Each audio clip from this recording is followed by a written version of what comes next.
Bentar ya, Ibu ambilin minum dulu.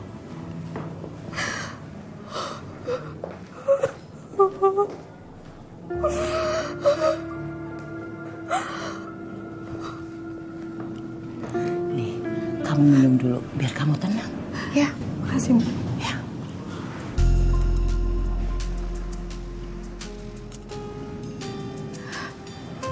Lagi.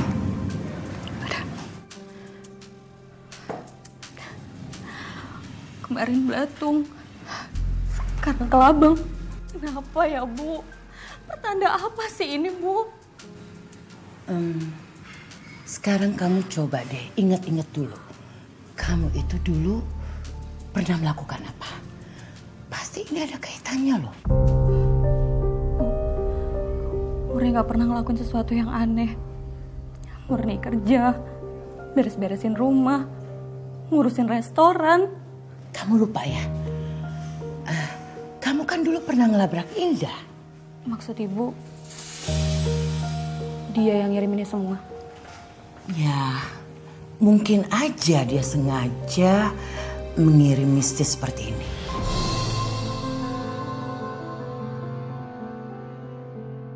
Tapi kamu yakin ini ulahnya pacar suami kamu? Saya sebenarnya nggak paham, Mbak, sama hal-hal yang begini.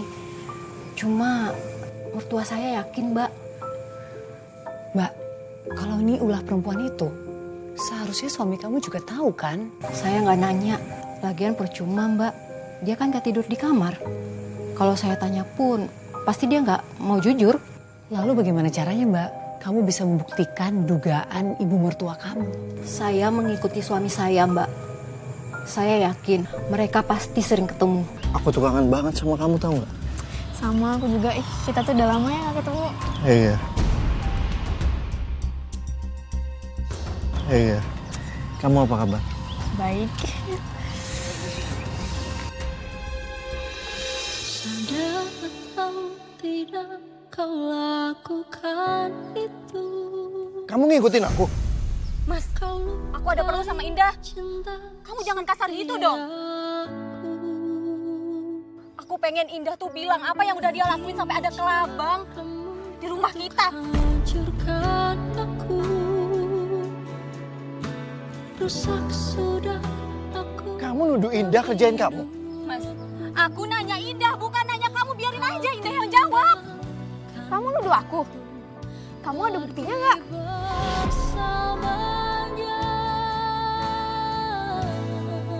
Awas aja kamu, sampai ngikutin aku lagi. Ayo. Sendiri di sini, mengingat semua yang Saya menikah tanpa cinta. Tapi bukan berarti saya nggak punya perasaan, Mbak. Melihat suami saya menggandeng perempuan lain, itu rasanya hati saya sakit, Mbak. Mbak Murni, tapi apa iya kamu yakin bahwa perempuan itu adalah pelakunya dari semua yang kamu ceritakan tadi? Tadinya saya sepemikiran sama mertua saya. Tapi sekarang sepertinya saya berubah pikiran, Mbak. Berubah kenapa, Mbak? Malam itu saya melihat kelabang lagi. Tapi kali ini kelabangnya itu masuk ke dalam satu ruangan, Mbak. Ruangan apa, Mbak? Ke ruangan yang ada di belakang rumah. Dan itu pintunya digembok. Digembok? Mungkin gudang, Mbak, atau kira-kira ruangan apa? Saya mengiranya juga itu gudang, Mbak. Tapi yang bikin saya kaget, saya tiba-tiba mendengar ada suara dari dalam ruangan itu. Tadi kelabangnya masuk ke dalam sini. Jangan-jangan di dalam sarang ya? Iya, aku harus kasih tahu ibu nih biar bisa dicek.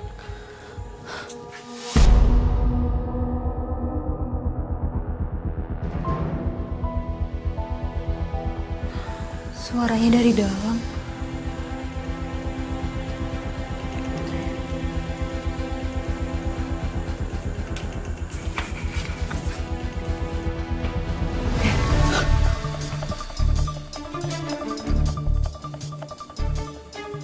Kamu ngapain di sini?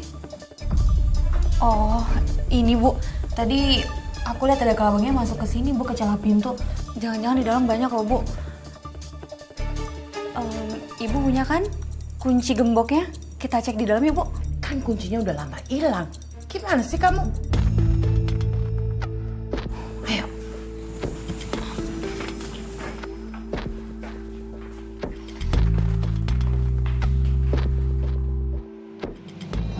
Gemboknya itu model lama, Mbak, dan sudah agak berkarat gitu. Ya berarti ruangan itu tuh sudah lama Mbak terkunci dari luar.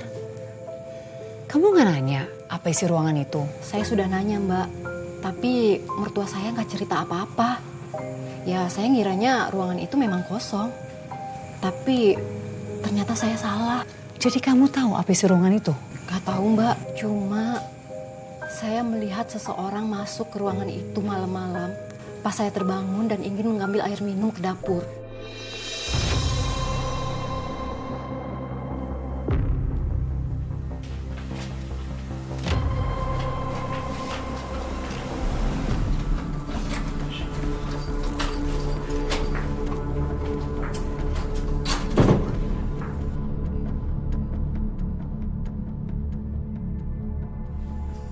Ibu kenapa bisa masuk ke dalam ruangan itu?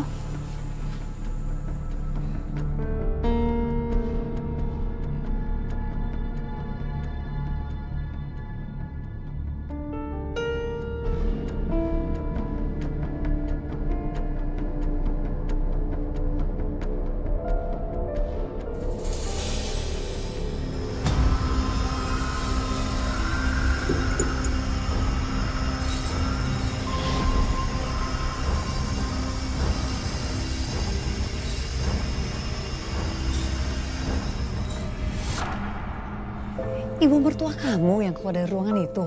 Saya nggak tahu, Mbak. Soalnya saya nggak ngelihat apa-apa di dalam ruangan itu. Di luar pun lampu padam. Jadi saya nggak tahu siapa di dalam ruangan itu. Cuma saya mencium aroma, Mbak. Mencium aroma apa Mbak? Aroma wangi, Mbak. Seperti wangi bunga gitu. Hah? Jadi ada wangi bunga keluar dari ruangan itu? Saya nggak tahu itu wangi asalnya dari mana. Sepertinya aroma itu mengelilingi saya. Dan selang beberapa menit, tiba-tiba pundak saya berat sekali, Mbak. Dan saya jatuh. Kamu jatuh? Kamu pingsan, Mbak? Kamu nggak sadarkan diri? Saya juga nggak tahu, Mbak. Pas saya bangun, tiba-tiba semua badan saya sakit-sakit dan saya udah ada di kamar.